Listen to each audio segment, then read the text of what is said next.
નમસ્કાર દોસ્તો, હું ગઈ હતી લંડન અને મેં જઈને લંડનમાં વિઝિટ કર્યું નેચરલ મ્યુઝિયમ. તો ત્યાં જઈને મેં જોયું તો ત્યાં ડાયનાસોરના હાડકાં મૂકેલા હતા, પણ મને એ કાંઈ હાડકાં જોવામાં દિલચસ્પી નહોતી. મેં ઓલો પાછળ પૃથ્વીનો ગોળો ભાળ્યો તો બધા નિહાણીથી ચડતા હતા, તો મેં વિચાર્યું લાઈને હું એની પાછળ ચડી જાઉં, કંઈક નવી દુનિયામાં જાતું હોય ને એવું મને લાગતું હતું.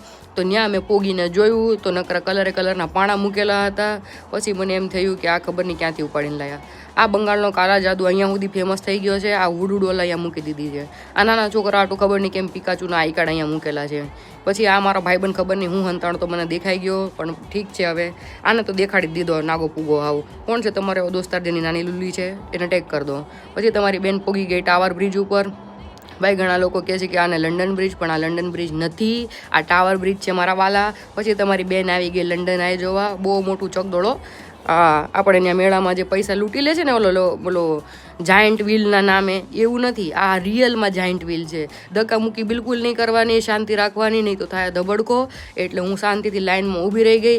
જેમાં છોકરાઓ ચડતા હતા ધીરે ધીરે લાઇનમાં, એવી રીતે હું ત્યાં ચડી ગઈ. એટલે તમે જેવું ત્યાં ચડો ને એટલે જો આગળ તો તમને એક બોગીમાં બેહાડ દે ને પછી તમારા દરવાજા થાય ઓટોમેટિક બંધ. ને ઉપર જઈને નકરા વ્યૂના દર્શન કરવાના, બિગ બેન દેખાય, પછી ઓલી રિવર છે એ દેખાય ને બધું જોયા કરવાનું શાંતિ.